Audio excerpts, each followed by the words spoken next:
everybody doing today? I hope everybody is fabulous. So, in today's fabulous tutorial, we are going to be making some Bohemian style dream catchers out of paper. These are the little bad boys we will be making today. This is a little off. So these are the little bad boys we will be making today. We went ahead and embossed it, and these are the little feathers and some of the little dangles that we dangled, and this is what we're making. We made 2 of these little bad boys. 2. And so they are super easy. Super easy. This is the detail. Now, in that little center, well, focus. Okay. Are you ready? We're waiting for you, little boo-boos. So, in the middle, it says, some people, like flowers, give pleasure just by being. Isn't that cute? And because that sentiment goes good, because we did go ahead and we added some paper, DSP paper, that has a little bit of flowers. So this is one of those little DSP papers that you guys saw me purchase at a haul.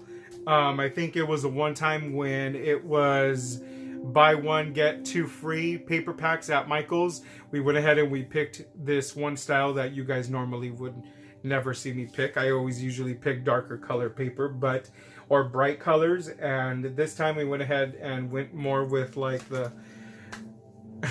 the lighter colors. So these are the little bad boys we will be making today. Let's not waste any more time, because I know you guys want to get down and dirty. So let's get down and dirty, boo-boos, and I will see you in a bit. Alrighty then, my little crafty monsters. These are the materials we will be using. I have this paper pack that I purchased from Michael's one time when they were on sale. And then we have this feather die, which is by Spellbinders. And then we have some nesting circle dies. Also, some that are scalloped, some that are regular, some that are a little bit of a lace kind of at the end. But just as long as you have nesting circle dies, you will definitely be able to achieve this.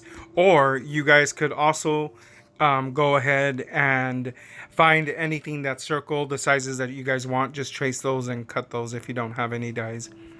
So we're going to go ahead and start cutting a base. So I'm going to use this white 110-pound cardstock by Recollections. I'm going to cut a 5.5-inch circle with my Martha Stewart circle cutter. And then I'm going to go ahead and use this as my base for the back of these dream catchers. I will be inking the edges just to give them a little bit more interest, so that they are just not solely white. But I do want some of the white to peep out in between the little layers, just because I want to throw in a little bit of white in there just to give it that clean look and stuff like that. So now all I'm going to do is, now that I've picked every single one of the DSP papers that I want for my feathers, as well as the circles for the main dream catcher part, I'm going to go ahead and cut those down to 6 inches, because this is the proper measurement that you would be able to feed your Big Shot or Big Kick or any kind of die cutting machine that you guys may have. Unless you have one of those Tim Holtz little tiny ones, then you would have to cut them a little bit smaller. But for the most part, 6 inches will will fit in everything. So now all I'm doing is just cutting circles, and I'm layering them. So I'm going to go ahead and measure them with the circle before, and I'm just going to go ahead and pick a circle that's a little bit smaller and then run it through my Big Shot. And you could just go ahead and pick whatever DSP paper you guys want. You guys did choose quite a bit of DSP paper, so you guys will be able to have different kinds of layers. You could layer as many of the circles as you guys want. I just chose to do a few of them, but this is the same thing as if you were making a wand. If you guys have ever made a wand before, it's the same thing. The only difference right here is I'm trying to keep these kind of flat, not two dimensional. So so then that's why I'm not putting any dimensions on it. There will be a flower and a paper bow on this at the end, but all that stuff could be smashed in because they are papers.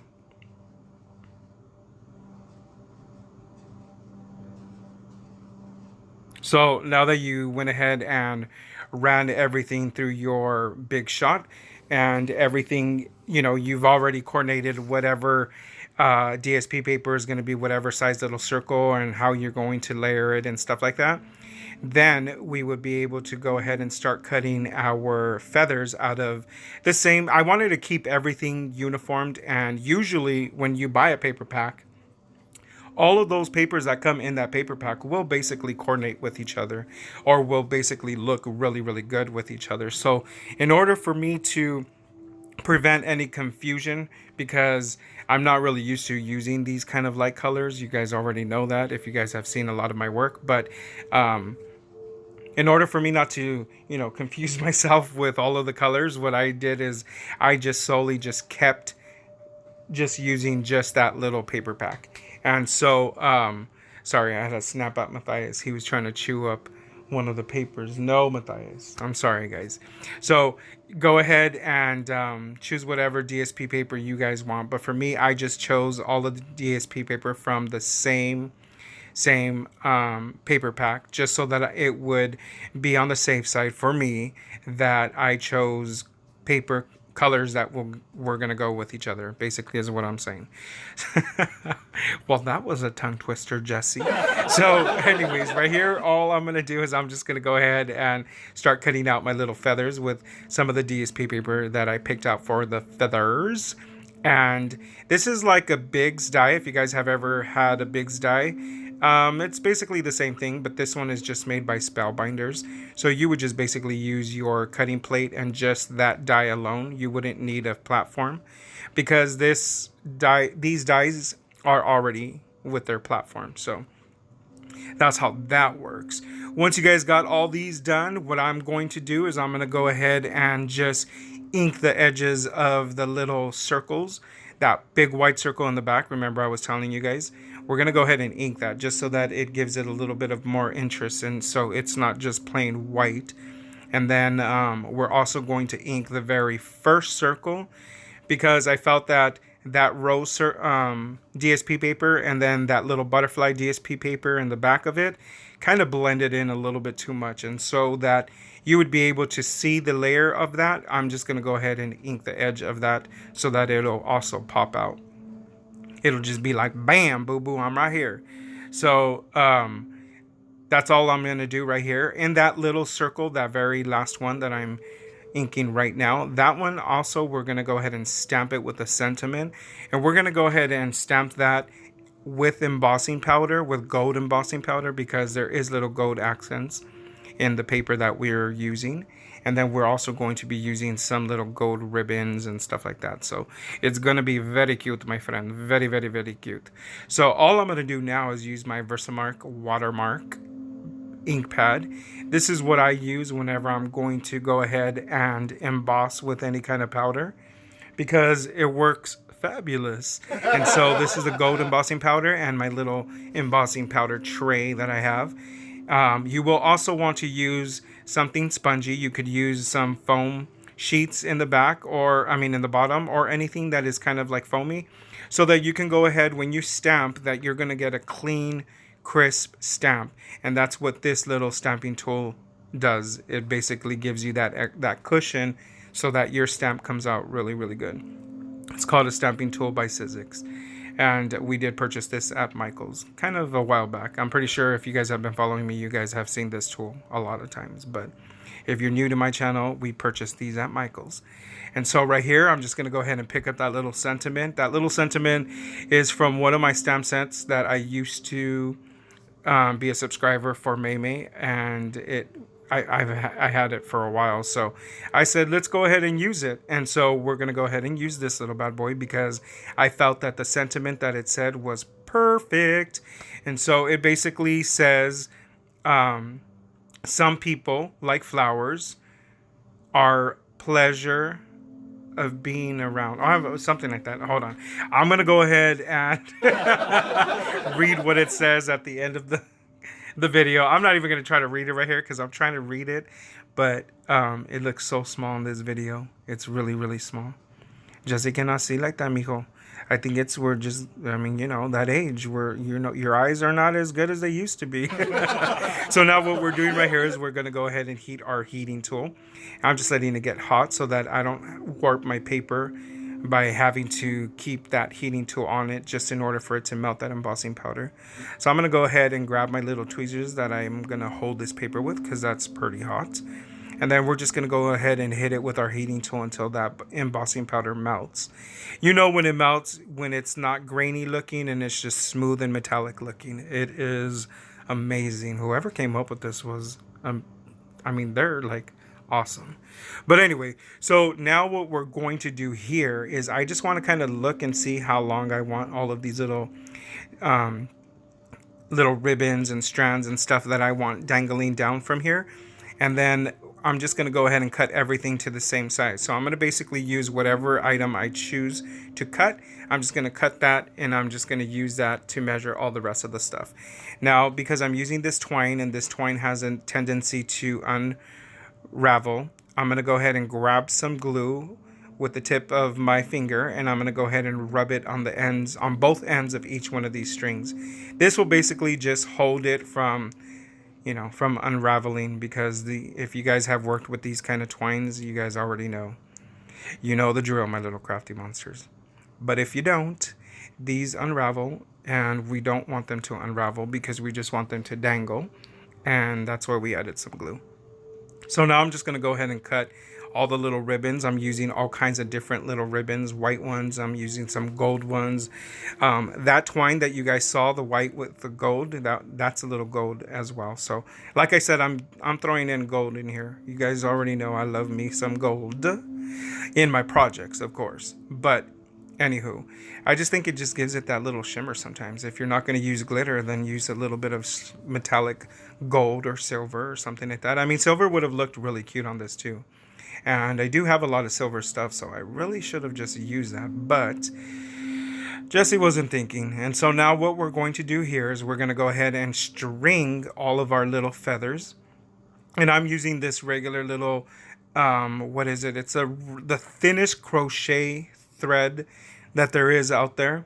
This is the one that usually, you know, older people usually used to make those little doilies. I don't know if people still make the doilies, but I remember back when I was little, you know, grandma had little doilies and stuff like that. And so this is that string that they use. I don't want these little ends of these feathers, because when we string these, we're going to string them on the edge. So I'm just going to go ahead and cut those off. If you guys want to leave that on, then you guys could leave it on. I don't know what that's called on that part of the feather, so we're just going to call it the stick of the feather. Jesse's up making up words again. No, he's not. It is a word. It's a stick of the feather. That's what it's called. Don't judge me. So all I'm going to do is just use that little stamping tool that you guys usually see me stamping with. That, if you turn it around, it has like this material in the back, and that is intended so that you can go ahead and pierce paper with anything that you guys want to pierce it with. And so that's what I'm using here. That's what you see me, why I'm using that tool. It's not the side that I stamp on. It's the back side, and the back side, I mean, it's designed for this purpose. And so all I'm doing is just poking a little hole big enough to where I know that this little string is going to go ahead and fit. And what I'm doing is I want the knot to be a lot bigger than that little hole, so I'm double knotting it. On some of them I had to do it 3 times, but double, you know, doing a double knot will basically make it big enough to where it's not going to fit through that little hole.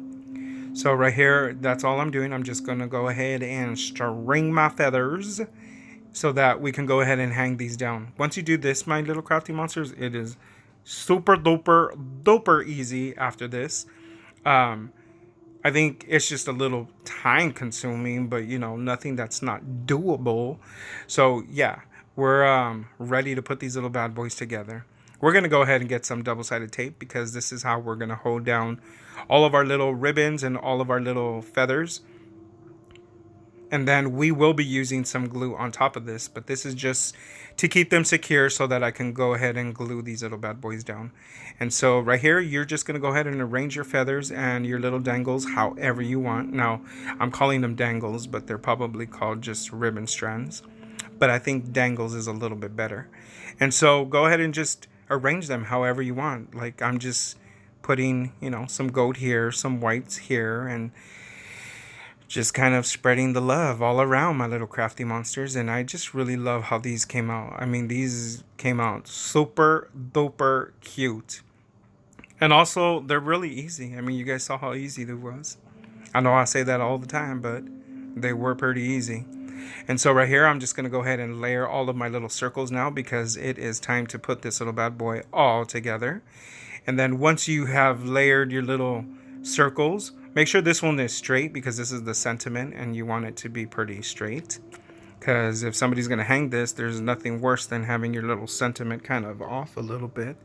It's just not going to look right. And this is basically how it looks. We are not completely done, my little crafty monsters, but that's how it looks. The way my vision came out was really, really amazing, because I really love these. And so just go ahead and do the other one the same way. Now I'm kind of mixing up the little feathers. I'm not putting them in the same order that I did the first one. Well, so I thought I wasn't. But we're going to go ahead and just change it up a little bit. Just a little, my friend. You don't want to do it too crazy. So how easy does this look, right? I mean, seriously, guys. I mean, there's just so many things that you guys could do. You guys could use so many different kind of little, dyes for these feathers, because I know that there's a lot of dyes out there. I have seen a lot of dyes whenever I go down the Hobby Lobbies or the Michaels and even Joann's. I mean, I've always seen like little feather dyes, and even online. So I know there's a lot of them out there. So you guys could definitely get your hands on some if you ever want to make a little paper Bohemian style kind of dreamcatcher. These, the feathers are perfect, but you could also use them for so many other things and other projects as well. So what we're going to do here is I have my little Martha Stewart bow punch, and we're going to go ahead and make some little paper bows out of the same cardstock from the same paper pack that we use for our feathers and our little circles. We're going to go ahead and just continue using the same paper. And the reason why I'm doing that is because, like I said, I want this to all stay uniformed. I want it to all go together, to all flow together. And these are basically already coordinated for you when they give you these paper packs. They've already given you different colors that are contrasting colors with each other, that go with each other. And there's also, different shades of the same colors that go with each other. And so this, just to keep it on the safe side, that's why I'm just keeping all the same paper pack boo-boos. So right here, I'm just going to go ahead and finish off making these little bows, and then we're going to go ahead and stick these on the corner side of our little dream catcher. And then we are also going to use some little paper roses on the very opposite side of the bottom part of these dream catchers from where the bow is at. That's just also to give it a little bit of interest in the bottom too. And because there is roses on these paper, on the DSP paper that we are using, I just thought 3D roses would be ideal for this project. So we're going to go ahead and bring out our little roses. I'm going to use like a cream color, kind of off-white rose, because I didn't want to use the pinks, or I didn't want to use any other color. I wanted the little roses to pop. And I was going to put some of that little glitter in the back, but I said no, that did not go good at all. So we skipped that little bad boy. And so now that we got these little bad boys on here, we are completely done with the dreamcatcher, but we will need to put something in the back so that it could be hung by the recipient. And so we're going to go ahead and use this little shimmery gold, which I think is super cute. And we're going to go ahead and glue this little bad boy to the back. We're going to create a loop so that the recipient could basically hang these on their wall. I feel that these are cute enough for somebody to really show them off in their craft rooms. So I'm just cutting some squares, 1.5 by 1.5. These little square papers are just going to be used to support these little strings in the back. And I'm using hot glue so that everything is glued down and everything is secure. And so we're just going to go ahead and add some glue on these squares and secure that little ribbon so that it does not fall off. And that's basically what that 1.5 by 1.5 square that we just cut, that's what that's for. Now, I do understand that some of these feathers do turn and you could see the white part of the feathers. If you want to go ahead and prevent that from happening, you can go ahead and cut 2 feathers of the same, but you have to cut them in different directions. So you have to move the paper, so that it's going in the same direction, and just layer them back to back, and you'll prevent that. But We're cool right here, my little crafty monsters. That's how easy these were to make. Welcome back, my little crafty monsters. Yeah, Bobos. That's how easy it was to make these little Bohemian style dream catchers. These are super duper cute, super easy. You could go ahead and make these in a smaller version if you guys have smaller little feathers, but the die cut that we used was a little bit bigger. It was a Spellbinders one, and it was one of those really thick, kind of like the Bigs dies, but this was the size that my feathers were, so I had to accommodate it with the little circles. I didn't want to make them too big because I wanted them to be, you know, small enough where you can put these into a little happy mail for somebody. To gift these to somebody would be like super awesome. They're super easy and super cute, and I hope that inspires you guys to make some of these little bad boys. These were like, I saw these on Pinterest, and not these exact ones. The ones that I saw were an actual invitation. I think it was a baby shower invitation, and it was a lot smaller, and it had like, it was just a little bit different. So I thought, well, what if we do this like for a happy mail? So I just came up with this little boo-boo, and then you can hang this on the wall. You know, the recipient could hang this on their wall in their craft room if they would like, or take it apart and use the stuff. I'm just kidding. They better be hanging it, huh, boo-boos? So anyways, that's how easy it was to make these little bad boys, and I hope you guys enjoyed the video as much as I enjoyed making it for you. Don't forget to subscribe. Go ahead and hit that little icon. It's a picture of moi, and then we become BFFFFFs, because BFs is good, but BFFs is even better, and I know you guys want to be my BFFFFF. So go ahead and hit that little subscribe button, and since you're already there, go ahead and hit the little thumbs up and the bell icon. The thumbs up is really needed, guys, because that helps out my channel, and the bell icon, well, that's for you guys. That's to help you guys to never miss a video when I come up with new videos and new content, so you guys will always get notifications. And go ahead and tell a friend. So that's it for now, my little crafty monsters. Until next time, goodbye.